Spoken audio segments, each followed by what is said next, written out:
All right. And God. Okay, guys. Good evening, everyone. Welcome to another Kaiso Talk. It's Wednesday, a rainy Wednesday evening, but nevertheless, we here.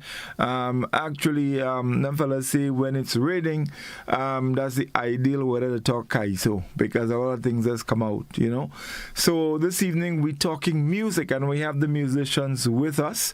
But first, let's say good night to all our viewers on GBN Television 7 and 11, our friends on our Facebook page and YouTube channel, and of course our listeners on K105 FM. We thank you so very much for joining us again, and we're looking forward to another wonderful discussion. We also say thanks to the Grenville Credit Union, our partner making this program possible.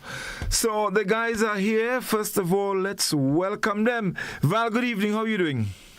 Good evening, Godfrey, and as usual, good evening to Grenada, Petit Martinique, all of the islands, Kaiso, where this program is being heard. Welcome to listeners on GBN 711. It's good to be here again. Yes, indeed. And of course, joining us this evening, Val, two of our musicians, Vincent Rivers. Actually, they're Grenadian musicians that they just live in Trinidad. But I mean, yeah, they just live in Trinidad. But they're Grenadian musicians. So Vince is with us, and of course Philo is with us. Vince, Philo, good evening and welcome. How are you guys doing, man? Greetings to the Spice Isle from the land of sun, sea, and sun. We are more sun, sea, and sun and all, I'm telling you right now. Well, we share. United Grenada and surrounding islands. This is Philo here looking on. Yes, indeed, guys. It's such a pleasure to have you. It's Kaiso Talk, but a very, very critical and inseparable part of this whole talk is the music. Without that, it's just a poem. Yeah, Val? Yes, very much so. And it's good that we have Philo, who is a trumpeter. Who's trumpet, Philo? Well, I mostly play trumpet, but I play other wind instruments. Mm-hmm. Right. So the brass section, yeah? Yeah. So we have a renowned brass man, bassist. So we inside, and you know that you can't talk calypso without the brass section. So we're gonna come to that, right? Correct. We have these two men, the bass holding down everything in terms of that rhythm section. So that calypso or any music songs empty without the bass, and with calypso, brass is central, key.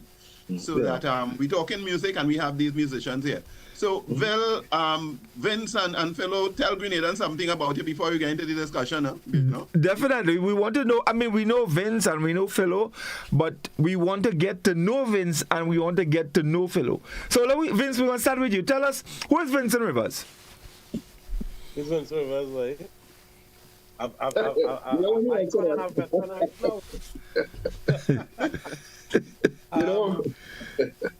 From the deep countryside of Trinidad and Tobago, and in relation to like Grenville to Grenada, Palaseco to Trinidad.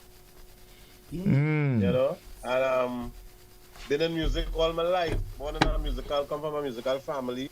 My dad, his deceased, used to make musical instruments, originate out of parang music.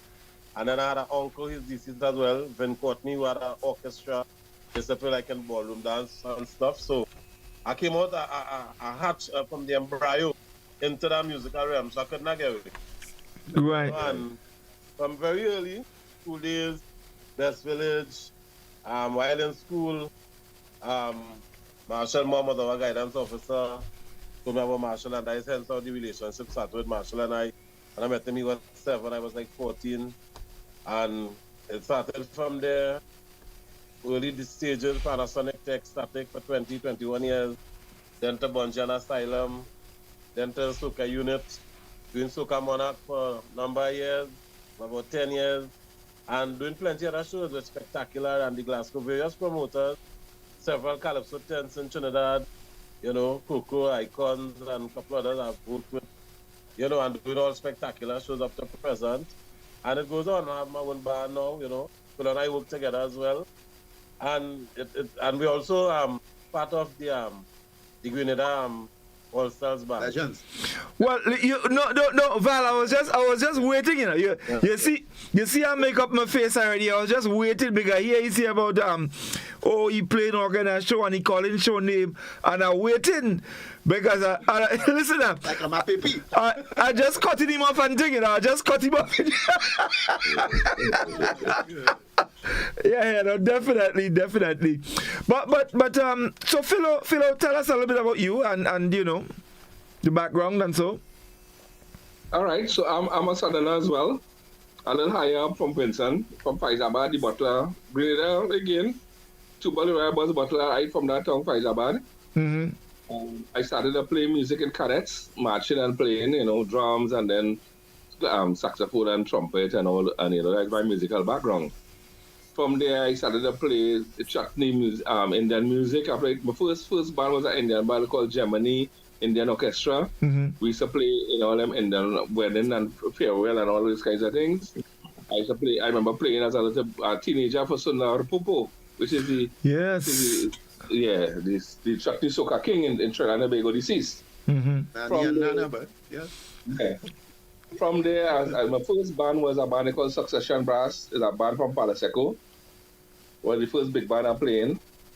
I met the Deceased Blacks. There was the lead singer in that band when I joined the band. All right, and from there I played in the South Calypso tent. And from the South Calypso tent, I played a band called Watty Watkins. That was a big a dance band, big band.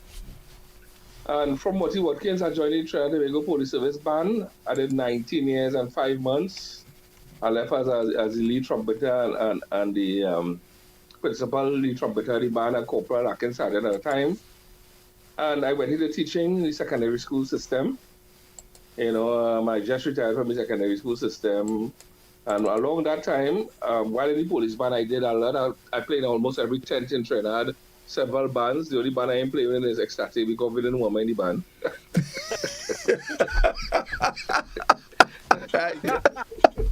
He was afraid. Two Borat can't live in the same hole. I played a spectacular. I was privileged to play for the Lord Kitchener in his tent. Mm-hmm. I played for Sparrow. I played for all the top artists. I recorded quite a few of them, a lot of recordings with a lot of the artists that we know, living and dead. It afforded me to travel a little bit with the artists around the Caribbean. I've been to most of the Caribbean islands playing our music, calypso music, including Grenada.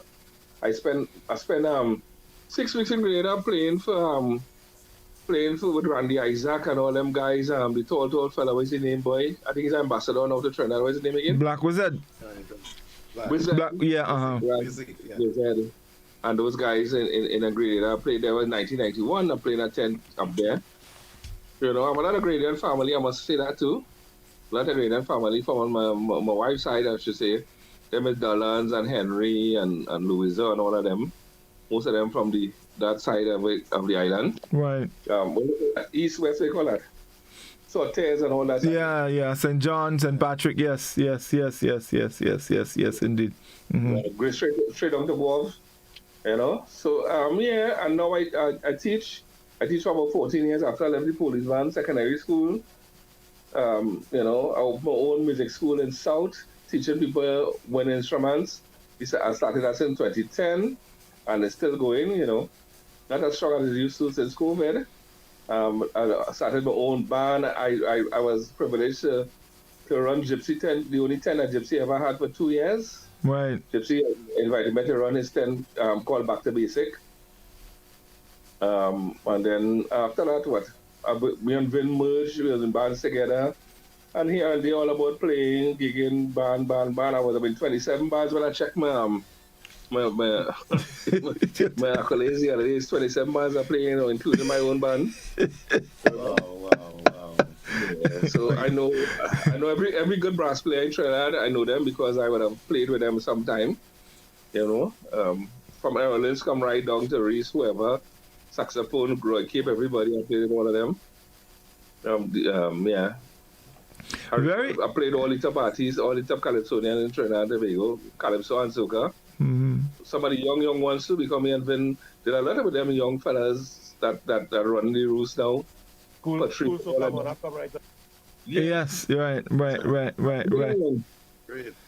Very interesting. Such resume is available. We have a lot of talk to do. Yeah, but Val, I mean, somebody like somebody like Philo who playing all this band. I mean, how would you refer to somebody like that who playing all this band? I didn't hear you question again. No. I'm saying, I mean, he talk about so many band, 27 band. I mean, there must be a name for somebody who playing so much band. and man, no, it's not a bandit. Eh? So don't say it's not a bandit. No. He's not a bandit. That's not a bandit. He's not a bandit. And he was a nice fellow, you know.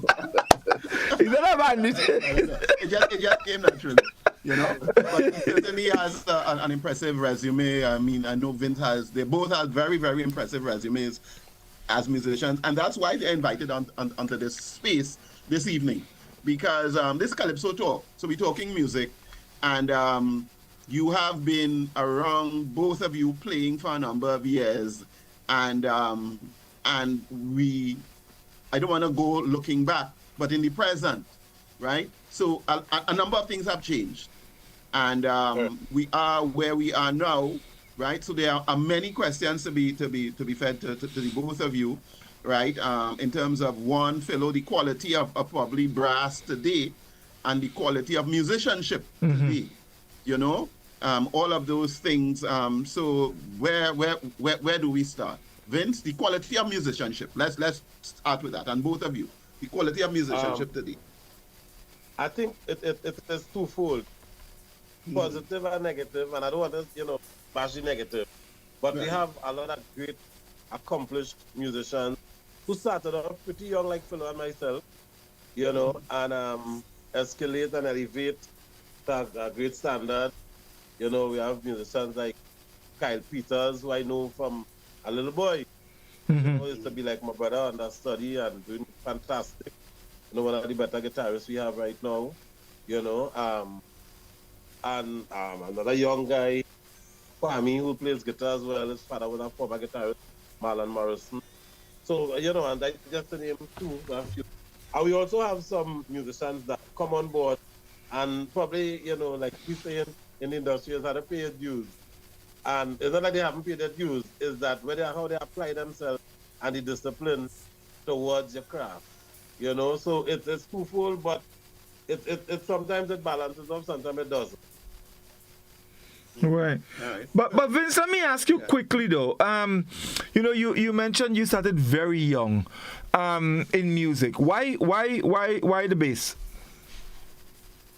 Why the bass? Yeah. I mean, why bass and not probably a wind instrument or drums or maybe a lead or rhythm guitar? No, we don't want him to be blowing time. Let's just But based on what you asked, my Godfrey, my instrument was, like I said before, my dad used to make musical instruments. Right. We come from a parang background, so like quattro, shak, guitar. My first instrument actually was a banjo. Okay. Was a quattro, a banjo, 4-string banjo, which is the instrument they make like with the goat skin. Yes. It have something and then I went to quattro. At age 4 or 5, I'd already played a quattro. From there, I moved to guitar. And my brother Joey, who is a prominent guitarist as well, tutor, arranger, band leader as well. We were both in ecstatic. And I was like the big brother, little brother thing. I go into rehearsal when I started with Marshall was a guitar. Joey was coming along to see what I'm going to do, want to go with the brother. And Joey, actually, when the band started, I was playing guitar and Joey was playing quattro. Right. And while in there, Marshall's father, Winston Montano, we call Monty, decided he want to buy some instruments. And when he bought the bass, I couldn't play bass. I used to play the bass like a guitar. I used to play bass note on the guitar. Right. And that was making him buy a bass.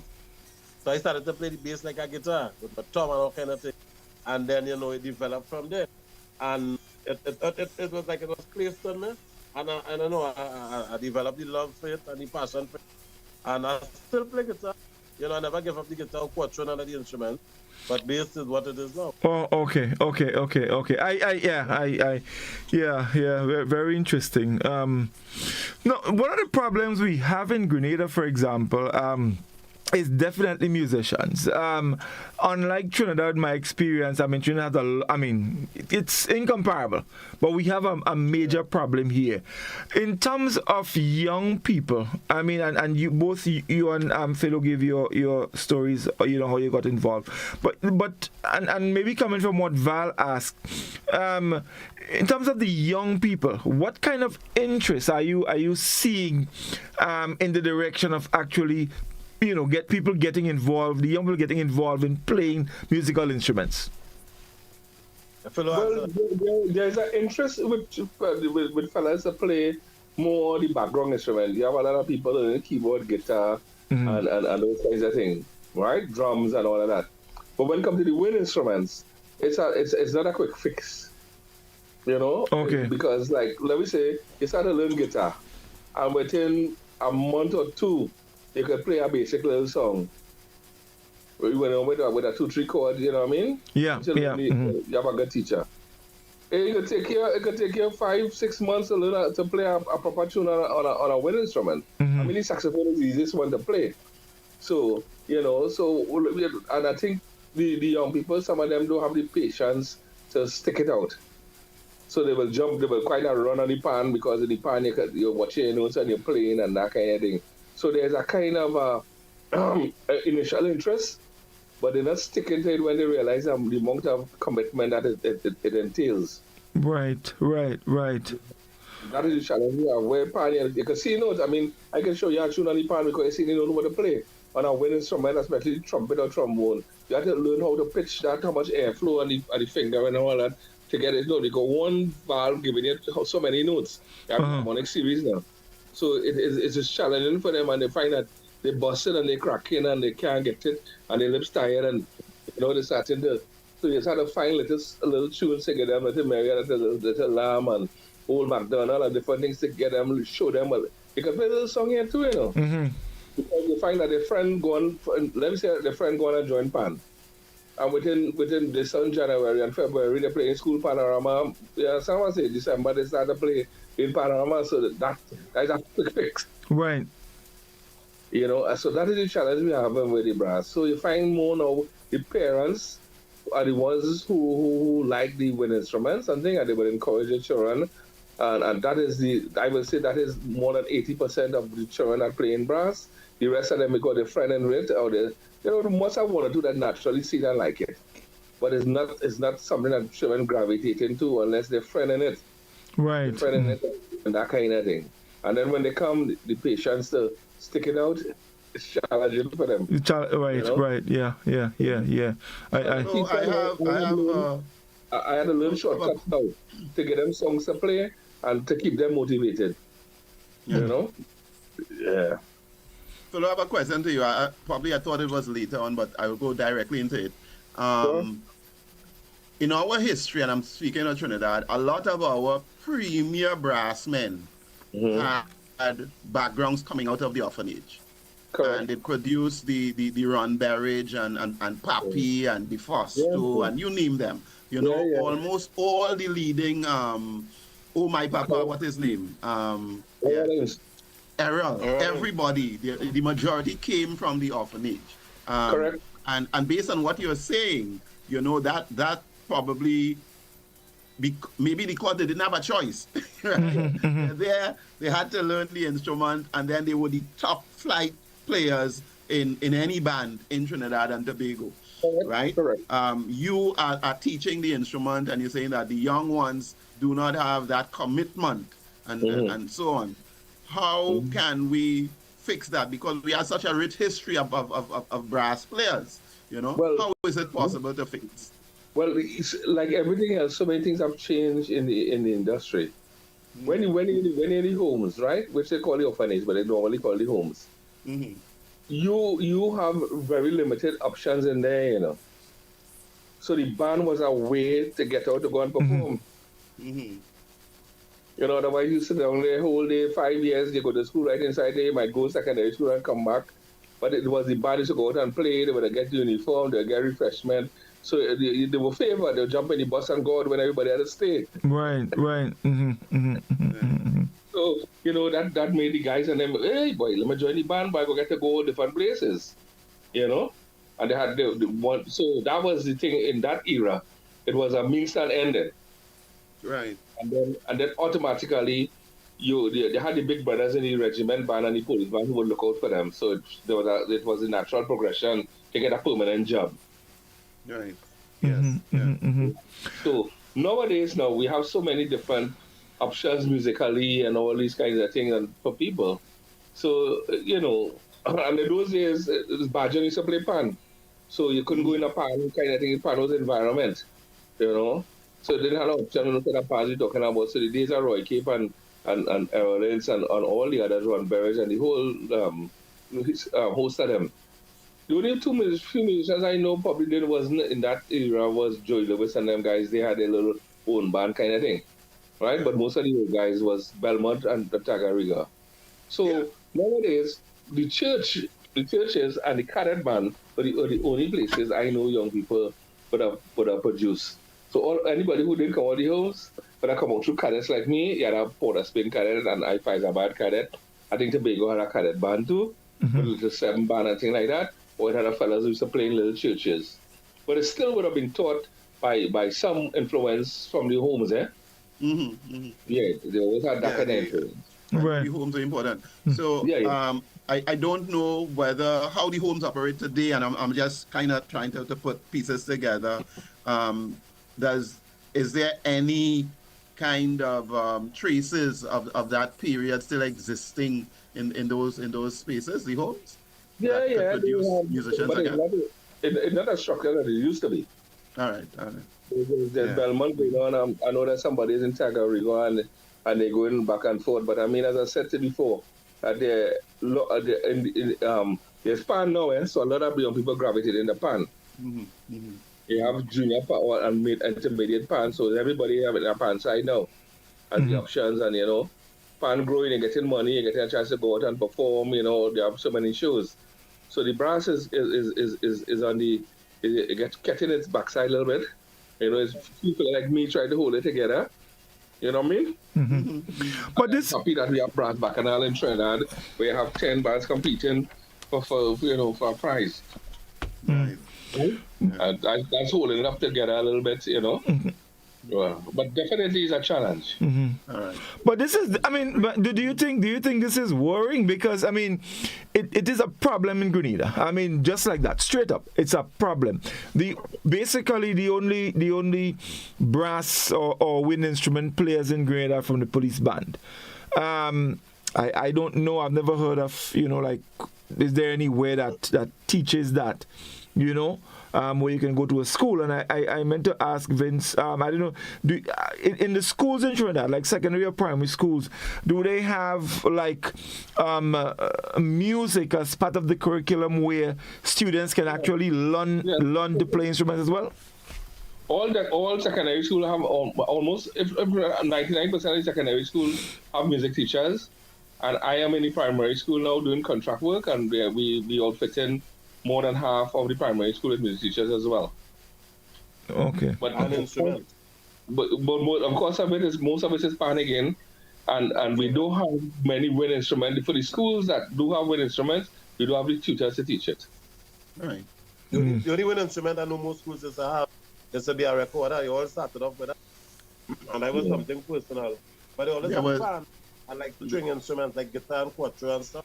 There was one secondary school in Trinidad that I know for sure, outside of QRC, with with Pilgrim and them, with Schofield and they, Arima Secondary with Batson, with Mrs. Batson, which is Dawn mother or something. They had a lot of instruments. They had violins, they had horns, and so on back in the day. Right.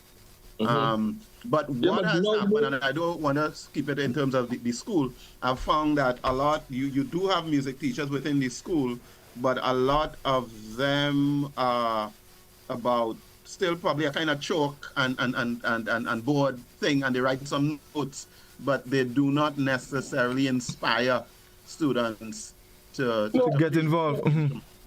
well, I wouldn't say so. Remember, music. CXC is on the curriculum. Mm-hmm. It's just that of late in the last, I would say, 10 years, we have a national trust towards PAN. Mm-hmm. So there are several. Now PAN is now the national instrument. So all the agenda in the secondary school system was to put PANs in all the schools.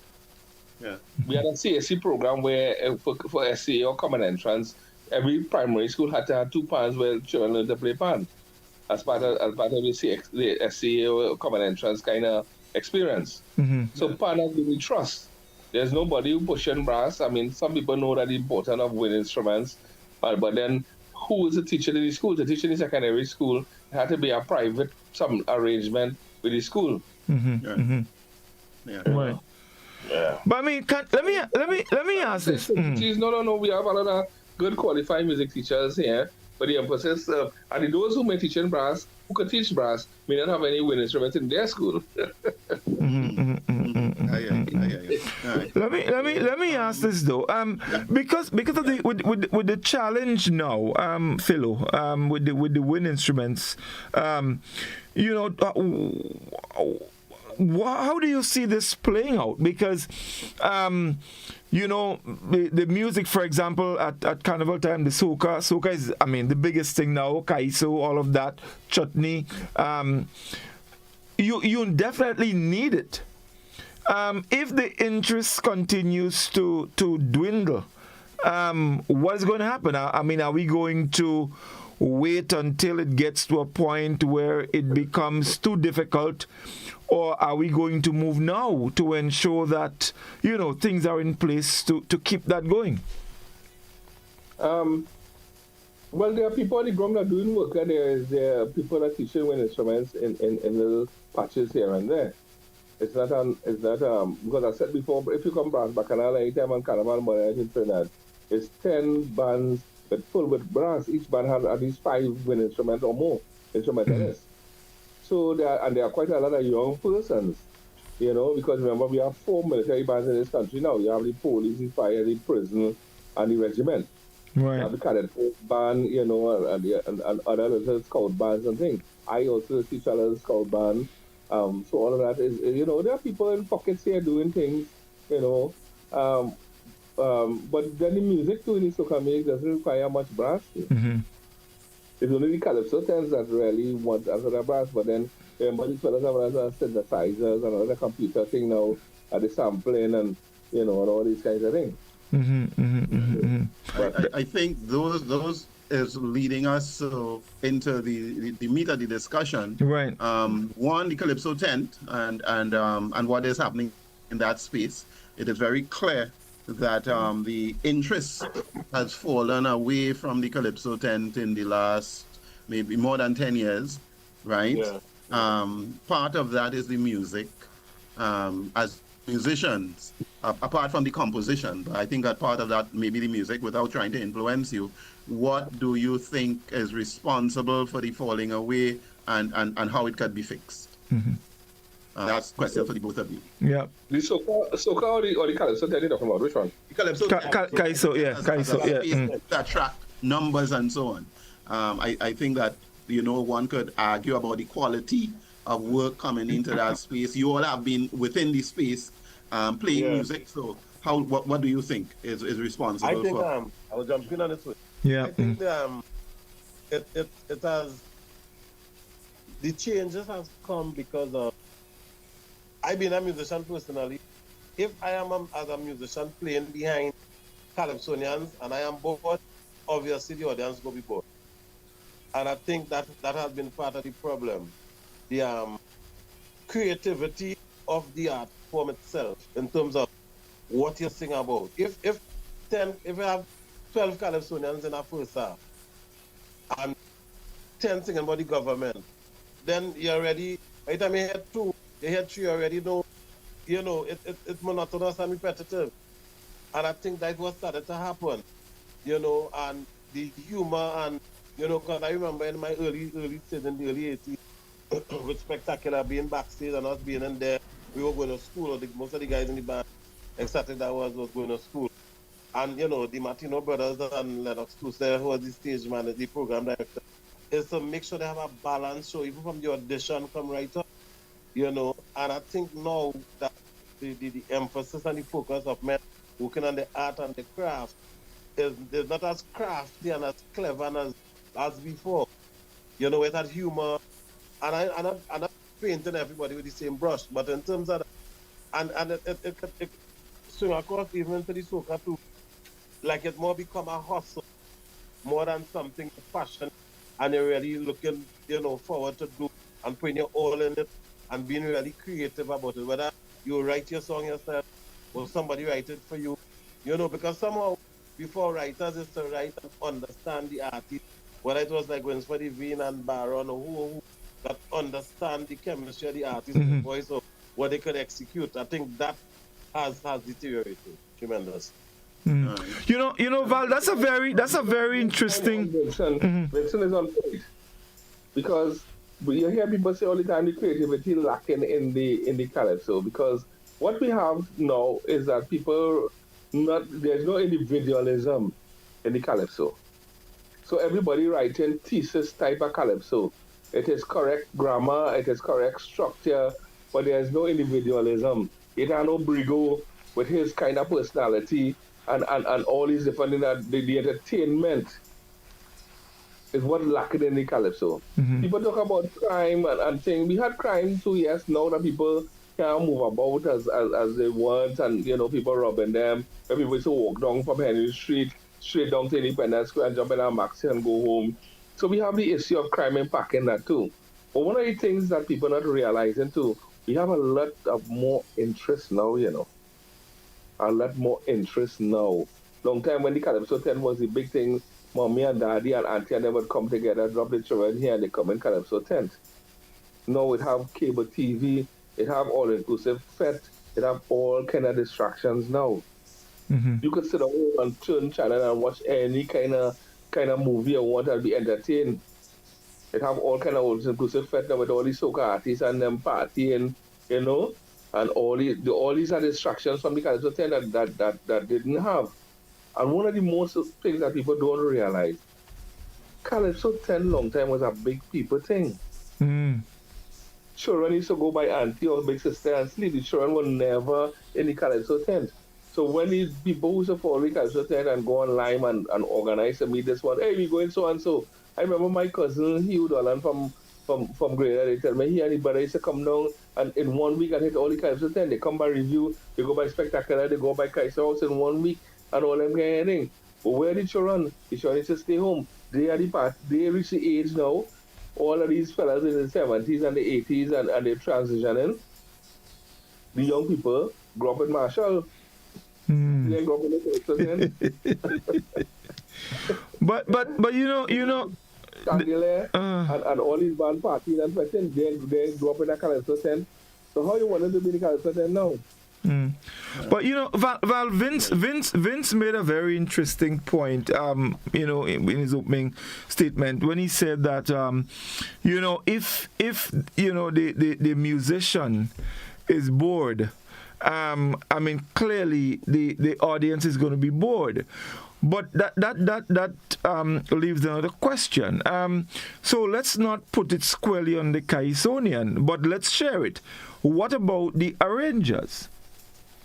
So a Calypsonian comes to you with some work, and the person arranging, where is that level of creativity so that can keep the musician?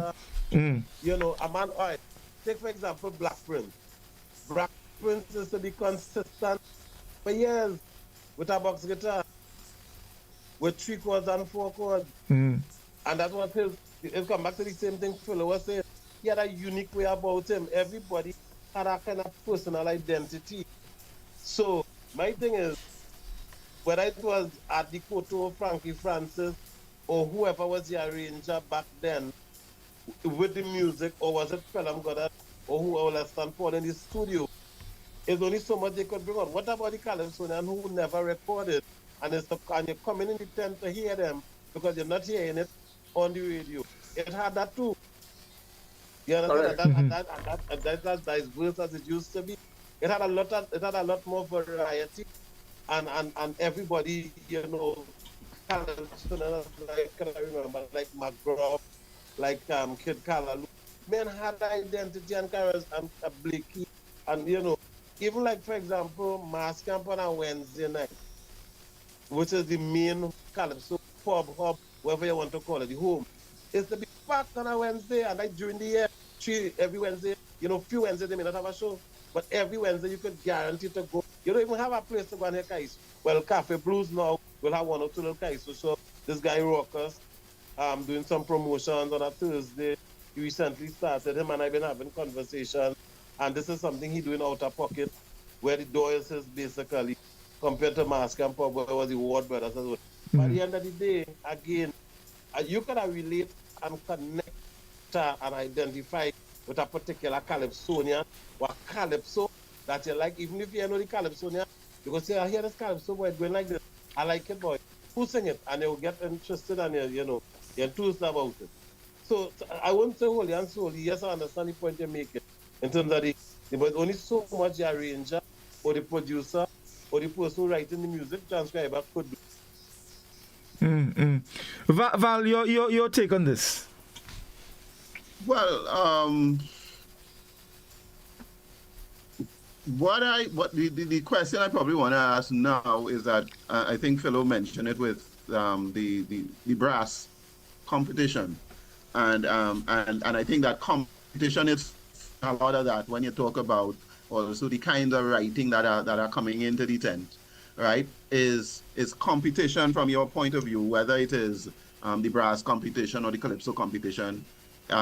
What is your take on competition? That's a question for the both of you, because I think that competition is probably has pushed us to this kind of precipice in terms of the lack of creativity and the lack of personality, because people want these theses on particular things to win a crown, Well, and there we go. So if a man sing a particular song by a writer, let me say Vincent, you find 3-4 people want to go by he now because he write the winning Monarch song.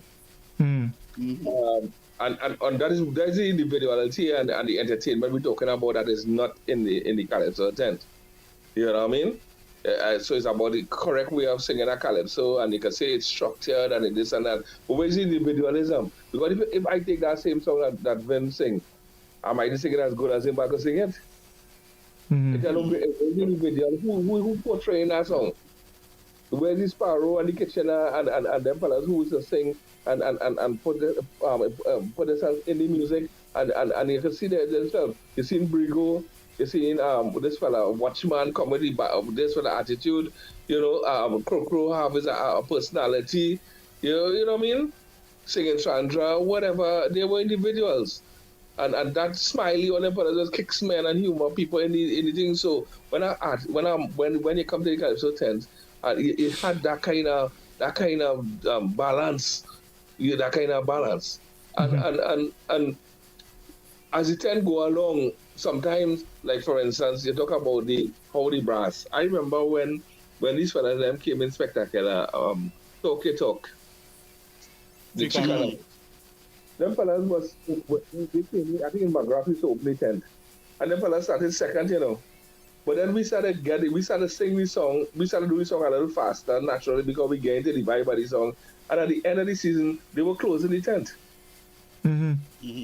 So that's when the musician now realized that these fellas have a character, and we started naturally put ourselves in the music and put a little more tempo in it, and them like it. And at the end of the season, they say, but how we started off to sing this song, it kind of changed. Yeah. Because those three fellas had a vibe. Yeah. So the musicians captured the vibe. So after that, based on what Godfrey was asking too, about the arranger or whether it's the arranger in the studio or the arranger in the music. When I made the point of if you bored as a musician play, and that is the art of what Philo is saying. If we are the musicians, right, accompanying the artist, we have to feel our energy up, right? And once we feel our energy and that vibe up, if everybody comes pa pa pa pa da, pa pa da, pa, I mean, how much of that they go play? That will put you to sleep. Understand what I'm saying? But so let me. Thing is, No, so let me just ask you. Let me be devil's advocate. What if the calypsonian is looking to the musician to get the vibe to create that kind of and get himself in the groove? It works twofold. It works twofold because we depend on the calypsonian depend on us, so we have to work together cohesive. It has to be a coordination. So therefore, all right. Long time we will go back to come forward, right? It had a format, it had an order and a structure to the thing. The arranger or the band leader would sit down with the arranger. But plenty of time, sometimes the man who arranges the song or write the music in the band. If not, somebody else, and they will come and rehearse the song and make sure the music go down how it's supposed to go down. The band leader and the arranger talk on the phone and say, hey, I find this part, this harmony and meshing with the brass. And together they can fix it. And that doesn't happen. It had plenty camaraderie like that. I'm not saying they don't have it now. But when you have arrangers now who sometimes some would pay attention to certain harmonies in terms of how they rewrite the music or they transcribe the music. And the music would song a certain way from the recording, or you look forward to hearing it. And like I say, even if it's something you never hear play on the radio and hear live, because not plenty of calypso don't record, they don't have the money or whatever to record. But they might have a good song with a catchy beat and they would like it. You understand? Because I remember back in the day, it had some 10th Road March that was on the radio, and it was a mashup the 10th. The 10th is to be singing and dancing, and you hear it on the radio. You hear it on the radio from a live recording. You understand?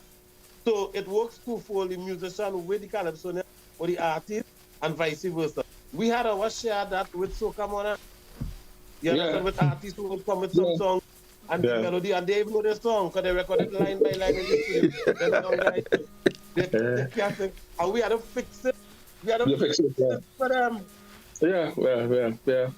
Put in brass, fix the bass line.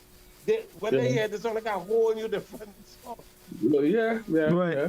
We had many other. I think Vince, you just hit on. I'll give you an example of that too, Vin. When I was running Gypsy Tent, Rio come to me and he say, hello, are you feeling that song, you know? I said, I'm feeling that song.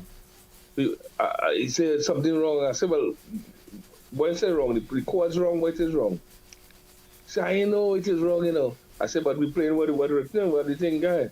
So I tell myself, let me listen to this song. But I know what happened to Rio. Rio has a kind of personality. Sometimes he like to be a kind of country and western kind of style. Yeah. I do. You know what I do? I tell the guitar man, I say, you know, those from Calypso. Play anything except Calypso. You hear Rio? Right. So no, only get the vibes tonight. The guitar man change, you know. Calypso. And that's what I say. This is exactly what I'm saying, Philip. That we had the know-how. So we know if you go, like I remember pulling young keyboard players to work with my band. And the minute we had to play for Shadow or somebody like Ella and Bell, my keyboardist is to be quaking in the boot because you know Shadow make a young keyboardist like you, like Keston fellow who is I remember. Keston say when he reached me wrist the next morning, he two wrist swell from strumming because that is Shadow identity. Yeah.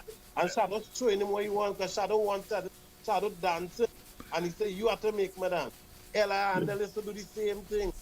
Yeah. You understand? So when you work with these artists, you know, who far, and they tell you exactly what they want and what will move them, just like what Philo said with Rio, they had an identity, they knew what they wanted in the music too. So therefore, after a while, you understood these calypsonians is like you had a personal one-on-one, and that is where our development came from. I don't know how much musicians now understand that about that era. The soca coming straight to the new music now is like chalk and cheese where that is concerned. Because people are not able to know happy and everybody's singing on it and everybody just go down the road. So I'm making big money too, you know. Right. They're not big, they're huge. Like I think I think you identify some key things. We still have about Philo and Bill still haven't answered the question in terms of competition. Whether you still haven't answered the question in terms of competition, whether brass or calypso. But wait, I just want to throw in another one because Vince just raised. I don't want to lose it. The fact that the calypsonian, in terms of understanding a little more in terms of what the demands of the music.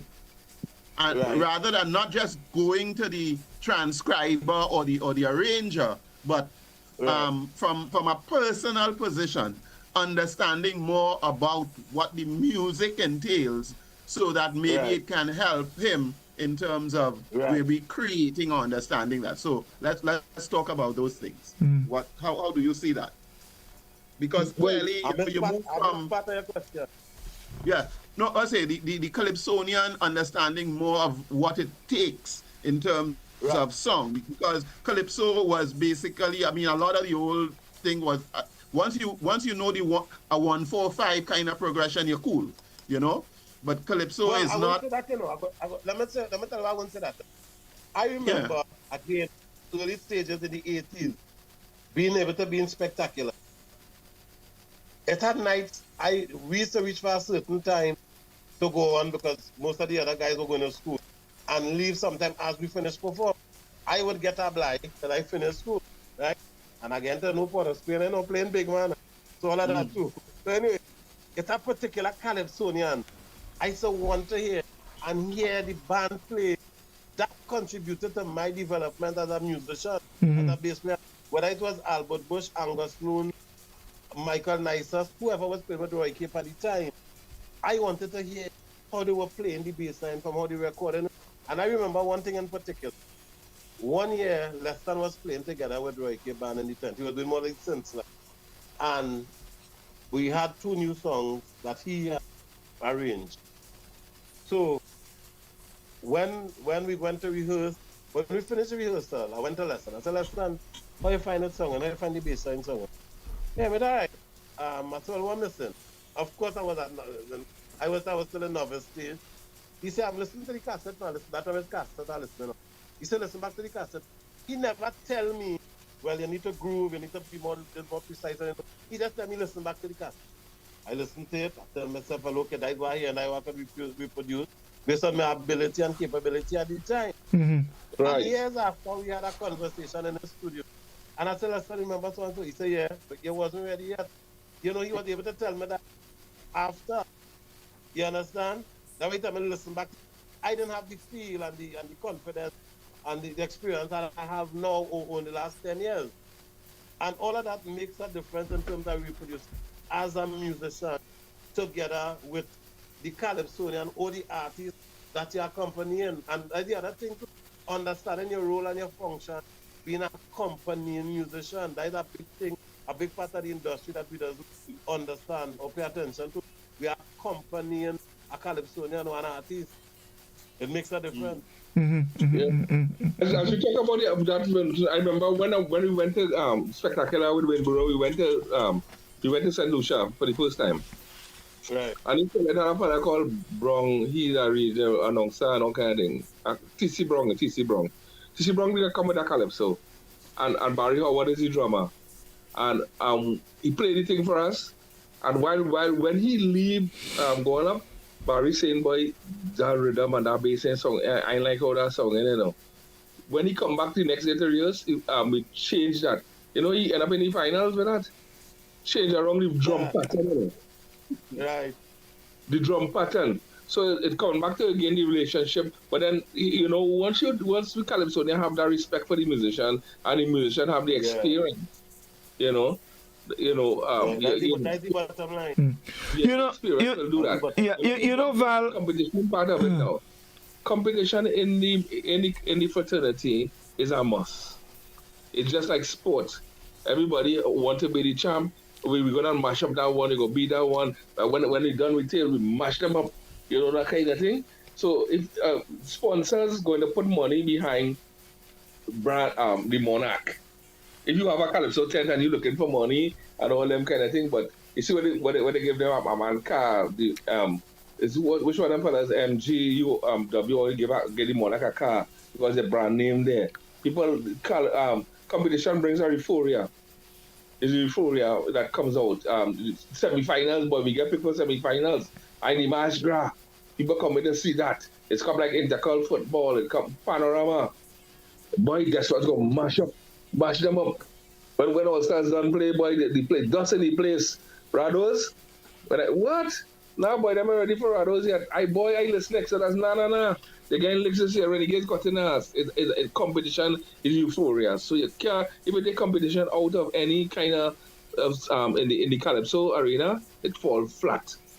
Well, I'll agree to disagree in the sense that we've been cultured with competition, and there's always been this big thing with Jamaica music and our music. Even recently with the controversy with Vibe Starter. Right? And the Jamaican mileage, the togetherness, the way the music goes forward, and they have nothing. I've never heard any competition with Jamaicans. Understand what I'm saying? We go on a culture of competition, so the competitiveness is what is creating adrenaline for us. Right. And some of the other islands too, Antigua, which I say is my second home because the amount of time I spend there. We need that soon to take away that time. Based on the relationship with God, we develop it now. But going right along. I like how you bend Don't worry, man. Everything's set. Everything's set. Yeah, don't worry about. Everything's signed and sealed. Yeah, don't worry about. Yeah. So the thing about it is, and the comparison, and one of the thing is, in the so-called fraternity, we have always drawn reference and paid respect to the great late Byron Lee. And Byron Lee is explained some things to us. And I used to see Byron Lee, his approach to everything, to the music, and the respect Byron Lee used to get in Jamaica. I used to say to me one time, it ain't had nobody bigger on the island, even the Prime Minister, or nobody bigger than Byron Lee. The respect he used to get from the littlest child to the biggest artist. And it doesn't matter what genre of music that artist, whether it was Beanie Man, Spragabell, Admiral Bailey, Love and Dare, whereas you could talk about Byron. We don't have that in Trinidad in terms of some musicians. You understand? But be that as it may, the competition part of it has its advantages and disadvantages. Right? Because, for example, we always talk about the On-Crown King, and we refer to Valentino with one of some of the greatest hits ever. One of them saying a classic, Life is a Stage. And we have other Calypsonians, but like Trinidad Rio and others, who was never, or I know of, to be in competitions. If they were probably at the very, very early age stage, probably I was still in embryo stage or in school. So the competition to me has its advantages and disadvantages in that capacity. And now I think that the competition, even like with the March Gras, which is one of the biggest apart from the Panorama. The Panorama, the semi-finals, is a place in the North Stand for people. The Greens. How much people could tell you, unless you're that diehard fan of All Stars, Exodus, Renegades, Invaders, or who play what, how they play what. The fans will be on the drag or in the Panyard in the night when the bands practice. Other than that, is a big lime, a big Savannah part, because we have festivals and people. You understand? The Greens have nothing to do with Panorama. The Greens, nobody doesn't be a fan playing the Greens. I went across there once in my life to see what it is about, and they have nothing, it's just a line. You understand? With all the other entertainment. So I think even what we are talking about the brass bacchanal with the competition, which I think is a brilliant idea, but it have things that need to fix to make the competition better and smoother. Just like certain things even with the March Gras, that started, for me personally, started to take a nosedive. There are infrastructural things that needs to fix. So I think we need to revise a lot of things within a competition aspect going forward. But let me ask. So let me jump in here. Let me ask. I'm listening to you guys, and it's very, very, very interesting. And every time you talk about this, you're getting, different angles of the problems that Kaiso faces. But here's my question, and I want to ask it both for Kaiso and for music as musicians. As a musician, or as musicians, Vince and Philo. can you depend on that, your profession as a musician, to make a living, a livelihood? No. Right. Okay. Great. Now let's place that over to the calypso. Can the calypsonian do it? I think the calypsonian is probably even in a worse of position. No. So I've done it back then, not now. right. So I never done it, because when and remember, after Carnival is Lent, so all the Calypsonians used to move up the islands to go and get work. Right. So you see all them other carnivals around the place, up the island, St. Thomas. So But why I say they could have done it then and not now? Because I have seen Calypsonians obtain and attain a lot of things through Calypso. Whether it was house, car, whatever stability. Because even when they work a season, based on what you do, you travel after that. Even if it was Lent here, back in the day then. But most of the Calypsonians, once they have a good song or a soca artist or whatever back then, is to travel and have a lot of shows outside. Even you remember in Spectacular, I used to do the island. correct. After Carnival, and that is to generate, that was work too. Yeah. You understand? So here is From a party, he was doing in St. Vincent. so here is That's true story. here's the point I'm getting to, Val. Right. That being said, so a lot of the artists now, they focus on the competition because this is where the real purse is. And Vala, using your words here, I know you like to use that word. This is where the real purse is, right? Now, because of that, it has seriously interfered with the creativity and the personality into the music that Vince and Philo referred to earlier. So in a sense, in a way, it's a kind of vicious cycle that on one end it helps, but as it comes around, it destroys. How do we fix that, Val? All right, for example, I remember Bungie being branded, and that is when I was in the band, and it started before, but when I was in the band is when I was there for 5-6 years. People knew Bungie in Soca Monarch. Bungie got his fame in Soca Monarch. Val could attest to that. Am I right, Val? Yeah. So, yeah, of course. People knew Bungie, and Bungie was the man to beat. Bungie was the face at one time of Soca Monarch. Then when he emerged and evolved, even though he had one or two things before that. But Soca Monarch is like way but the staple Bungie, which so they brand him with Soca Monarch, which was one of the biggest competitions in the Caribbean, soca competitions. Where you will see the disadvantage, Vincent, of competition? The disadvantage for me is the same thing what Godfrey mentioned just now. A lot of artists eat a food as a hustle. The objective is to get into the competition. Let me get a song, let me get on to get into the competition. I want to get into soca money. So I can make a money, I'll eat a food, and I'll get to travel.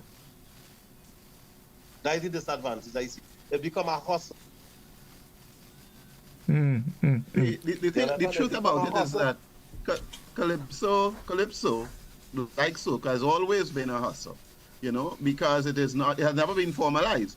You talk about Byron, and I didn't want to go there, but the reason why Jamaica is so different is that the politician, and I'm talking about Manley and Siaga. Siaga had studio and so on. He was into the arts, and of course Manley's wife is Edna Manley, and they understood how culture helps to shape and develop a society. So that Byron was sent into the quote slums and so on to understand what was happening, right? And to nurture this music and make it well, I wouldn't say more palatable, but to produce it, because Siaga was very forefront in terms of pushing the music, in terms of recording and so on. So that is Jamaica's history, right?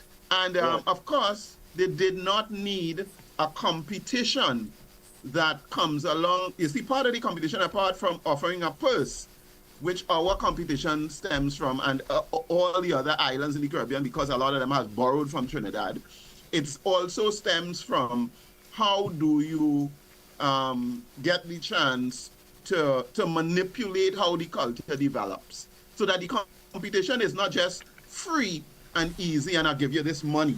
There are also conditionalities where the Calypsonian had to present his lyric to the fraternity, and they look at it, and yes, it's good enough to qualify and so on, and those things still exist, right? So that one, So what I about guess, what about the Calypso, the soca artist who produces music, good music every year and doesn't compete? doesn't compete. Well, I have heard. I mean, obviously, another. Yeah, I have heard soca artists said to me, because I did Soca Monarch for a number of years, the production manager. Right. Yeah. That the reason they would step away from the competition is that the competition hurts them. Yeah. So you would have a big artist, let's say like Destra. If she comes 1, 2, 3, it's all right. But if she comes and let's say place 10th, that could hurt her earnings. Yeah. So she's better to stay out of the competition than go into the competition and come lower down. And so a number of soca artists have find their way out of the competition because sometimes the competition hurts them in terms of their earnings, and they choose not to. Well, okay, I've been able to be in one of the biggest bands back then, right? Old man, 1 minute. Old man, 1 minute. It's a good point he made there. Kes is one of our biggest artists. Kes was ever in Soca Monarch. Yes, he was. Well, he won. Remember, he actually won. Yeah. And he won. Yeah. What less? Yeah. He won, you say? Yeah. He won. What less? He sang a Kerwin Dubois song. Yeah. Yeah. And of course that caused some falling out too. Yeah. Oh, okay. Right. Okay. But what I was going to say, but in a way, let me tell you, Vince, in a way, the soca is a little different to the calypso in terms of the advantages. Now, for example, in Grenada, I mean, I see men in Grenada sing 3 lines, and they've been rewarded for it. Now in Kaiso, that could never happen. No, I'm serious. This is serious. This is serious. No, here's the thing. Now, a soca artist could afford to have 2 lines and don't even bother with competition, because you see, and Philo made the point earlier about the generation, the transition in the generation. Young people now, once you say fet, they ain't going to hear song, They're going to do everything else other than listen to the 2 or the 3 lines. And they have to go with their phone. Right, and then the artist with the 2 or 3 lines, he getting paid. He getting paid. Now, this is what it. The artists having no voice. That is the difference between and performing and getting paid. Right, that is the difference between the Kaisonian and the soca artist. Now, the Kaisonian have it a lot difficult because he can't go and sing 2 and 3 lines. He ain't getting through. No way. The Kaisonians cannot have a show of fet and get through. Godfrey, I'm going to tell Marshall Benson by talking him. No, what about him? I was going to know the point. He won. Everybody know he won Chatti Soca Monarch and he didn't sing. Yeah, but listen. Yeah, but you have. But listen, I know in Trinidad you have men that win Soca Monarch and the audience never see them. They just. And mind you, and that's the difference. That's the difference between soca and calypso. You understand? That's the difference. That's the difference. But the point I was going to make, Godfrey, in reference to Val, what Val was saying, when I was going to say, when Ecstatic was Ecstatic and were having the big song, Marshall wasn't competing. Think about yeah, that's true. Yeah. That was Ronnie and Ronnie and Super and Iowa and them fellas. And at that point, people say going, and myself say, nah, we need to go in the competition. The competition killing the thing. We're going in to prove what we could do other things. I mean, a change after that. Full circle and up to now, competing hard and everything. Next thing might be in King and he might be in King and Queen of the band for all. No, I to keep some people's name out there. Yeah. I mean, Yeah. they're But I out from it. yeah, I mean, One of the things I probably want to ask, and it relates to all through the Caribbean. I think in the Caribbean or Trinidad, maybe Grenada, we are one of these spaces where people who create music do not necessarily educate themselves musically. I just want to put that out there. That is a fact. That's a fact. That's a fact, Val. And I just always have that conversation. Up to the long time, you had an arranger and a producer. Now you have a producer. A producer could be anybody. A producer could be you in the morning, but with a laptop, a pair of speaker, one speaker and a headphone. You put on a beat, you call somebody, you get somebody to do the engineering part. I want it to go like this. No. And you as the producer, who produce, nobody don't ask no more who arrange. You just ask that for pan. And maybe Calypso, but in soca, you just ask who produced that. Nobody don't ask to arrange. It no longer have arrangers, it have producers. Once you have a laptop and a piece of software. That's it. And you use some program. You understand? Whatever program you use it, and that's it. Yeah. So you just came from school.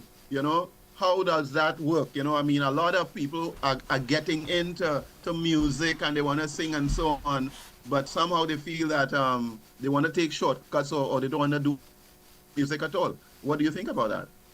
No, Vincent had talked about that earlier on when we were talking about is that when these people don't know a different in pitches, they're singing out the key. We have spent so much time drilling them, sing this line, play this line with the keyboard. You're singing out a line here, you're singing out a pitch. I continue to tell vocalists. I say, when are they watching all them stars in America singing Michael Jackson, Bolton, any one of them? People, Bryson, all these fellas went to music school, you know. These fellas went to college and sing, you know. Look at the video for We Are the World. All of these people were reading music sheets and there wasn't lyrics, you know. Then people were reading the music sheets, you know. I said, you want to be a big artist? I tell one the other day. I say, you can strum a guitar? I said, I can Sparrow. Sparrow can play a guitar, you know. Kitchener can play a guitar, you know. How you want to be a star and you can't play a guitar, you can't play a keyboard. It's true, you know, bag a bag guitar. I said, but that's what as hell because you have to learn the keys. You have to learn the keys that you're comfortable in. And so you could tell a man, now boy, that key to I'm gonna say what, hey, bring that down. That's semitone. Well man. Yeah. You could do like I want, just take my B flat.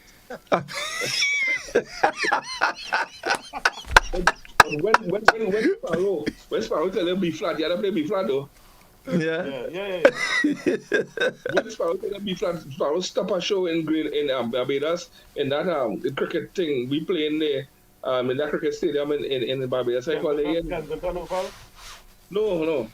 So I feel so as an indoor thing. Oh. Stop the button and say hey, check that trumpet and that trumpet on that tune. The man slide like he hit his slide out and Kitchen and Sparrow hearing that. Yeah. Them fellas could hear because them fellas could play an instrument. Yeah.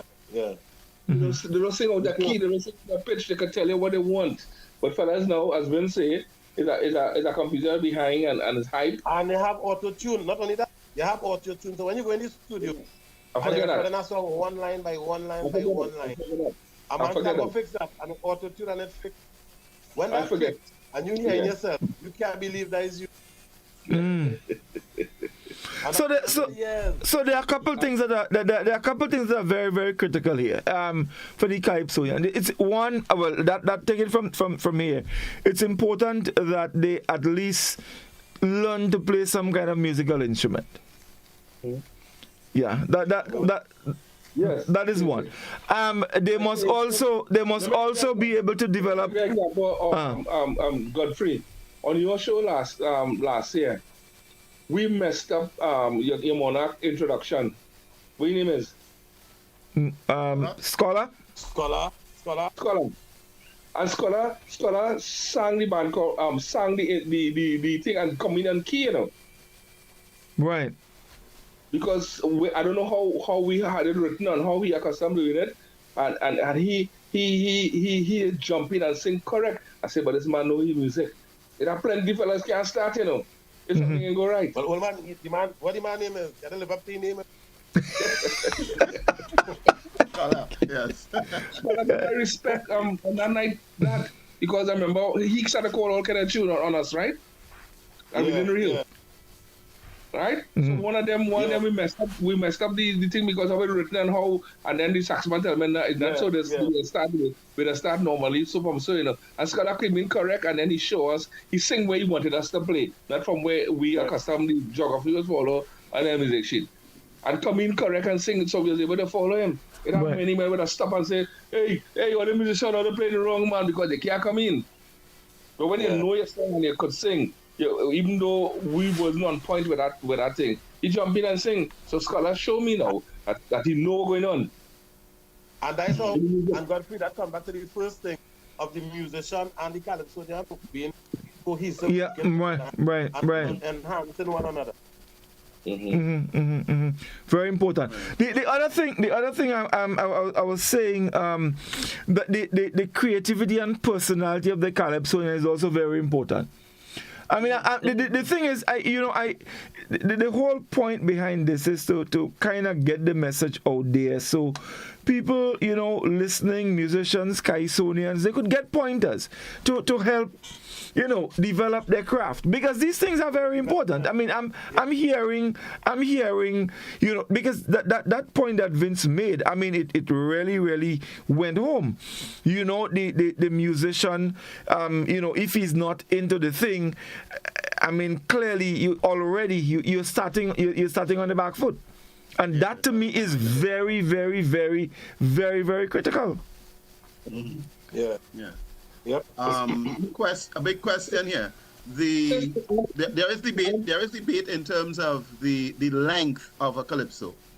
As musicians, what do you think, especially calypso? Because radio stations not playing it. I mean, 8 minutes is way too long. Yeah. I think the standard band chorus average is like 32 bars, not so fair.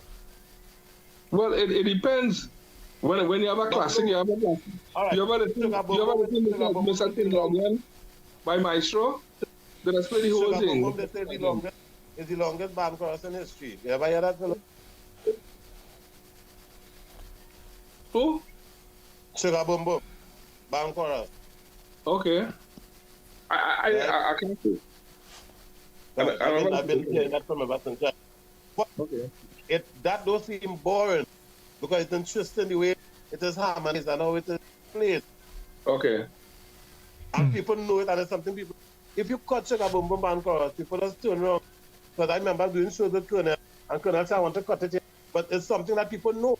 And it's boring to them. It's about 70-something bars or 60-something bars. But the average calypso, according to its structure, might be 32, might be 40, according. Yeah. Within band chorus, some people might do it shorter according to keep the song interesting or wherever. But 8 minutes, Val is long. 8 minutes long. So I think in terms of maybe it depends on the kind of song you're singing too, because when you're singing a song and it's boring. let's look this fella the fellow who sang My Boy. Puppet Master. Puppet, that's basically a long song, But even Black Prince have a Kaiso, the letter. That song is about 9 minutes, but after every verse, you want to follow the story. You want to hear what coming next. What happened? What happened with that fella? And yeah, the letter. Yeah. Black Prince song doesn't really have no set up band chorus. You know? Backstreet song does have a little 16 bars between and then lyric. But it's like a story with music behind it. Yeah. But and that's the thing. So the actual length in terms of minutes, you're not paying attention to that because the story is so catchy that the listener. All right, so you get to that part in the letter. Wait, what next he gonna say? So it kind of keeps you. So you could probably go and listen to the Kaiso for 15 minutes because every verse, he have a pattern because even Fry Boy and the letter and Calypso, Calypso Horrors, all of that. It have a pattern aside. Like how Brown Boy have a style. Brown Boy just keep you off your seat too. Yeah. So it have this calypso and that have that you're looking for. And you're sure to laugh and you're sure to Pink Panther has some songs like that as well. Yes. Gentlemen, let me tell you something. You all my guys might be surprised, but we are practically out of time. All right. It was only thing. We out of time. These conversations they become so interesting, but like everything else, all good things must come to an end. So I know. We're gonna take a break and take a drink of competition. Don't worry. We are as to enough campus fair. Hello, what do you say? What have you give Philo? Philo, we're practically out of time. It's almost 10 o'clock. You don't take calls on something? We usually do. But we at this point we have to wrap because but of course, I mean this is definitely. Because there is so much to talk about when it comes to Kaiso that it's like a never-ending story, because and then knowing that we're coming up for the carnival. And then we're coming back in November. That's right. That's right. Definitely. So no. I mean everything. As well, everything is in place. We're just waiting on the time. You know what I mean? Yes, definitely. So yeah. Make sure your base Godfrey, bring give us some news there. I know we coming up for carnival. I know hearing that. God. Old man, go quit me now. You're throwing me in the bamboo, old man. I'm showing you. I know hearing that. The man throwing out things. Putting the plug. I'm not putting the plug, old man. You don't come see. The man know what he talking about there. You know what he talking about the Philo. But anyway, guys, some very interesting thing came out, and I think these are things that we need to build on and to continue talking about. So let me just give you all a minute just to, wrap up. Vince, a minute to your closing. Mm-hmm. Yeah, well, it was indeed a pleasure. I didn't think this would have turned out to be like this. And, it piques a lot of interest. We could do this again, you set up the date, give us enough time to make sure we are available. And we could do this leading up to, and things as it developed. So it was indeed a pleasure. So the whole of Grenada and whoever tune in, we make sure, and I will make sure personally invite more people. I'm looking forward to greater things happening for 2025, 26 and beyond. Oh, definitely so. Philo, your final words. Well, I'm a Caribbean man, so I'm always interested in talking calypso and soca. I'm a patriot at Trinidad and Tobago, as well as the culture. So when it's calypso and soca, our music, I will talk at any time and share it. So anytime you're ready for me, just give me a brief, and I will try to make myself available. Fantastic. Because I believe we're one Caribbean, and we share the same commonalities in a lot of areas. Oh, definitely. And there's a lot of work to do to keep that beautiful art form going. There's work to be done. So the conversation has to continue. Val? Yeah, well, I mean, I am very pleased that we had on the set tonight, Philo Neptune and Vincent Rivers, two very, very experienced musicians. I think the conversation was healthy. We didn't reach to any finality in terms of fixing, but I know that the conversation was healthy, and I'm sure that there are musicians in Grenada who would have gathered some way of looking at the situation in their space differently from what persists now. And this discussion has to go on. I think that Philo mentioned as a Caribbean person. So as a Caribbeanist, I think we all have that interest in developing art forms in the Caribbean, further. And clearly there are some gaps that needs to be filled. That the young artists coming up need to be a little more grounded, Yes, or more grounded in terms of the music. There is a falling away in terms of both in Trinidad and all through the islands in terms of the brass section, and of course the quality of musicianship, right, needs to be updated.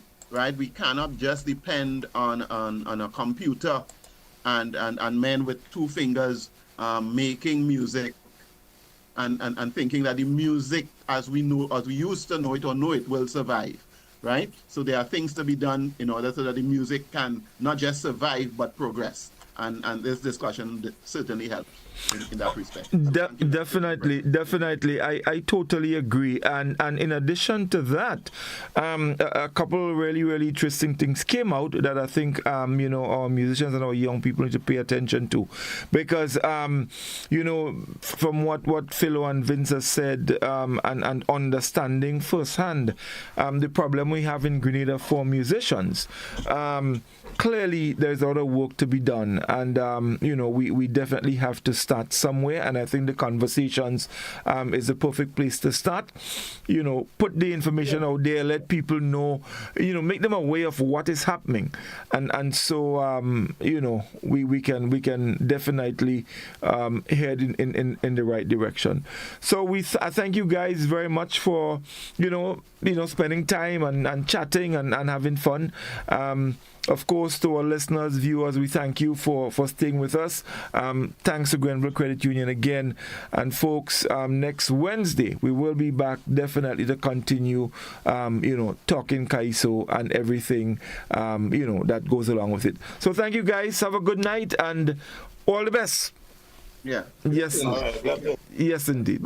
All the best. Right. Hey, everyone. Here's an...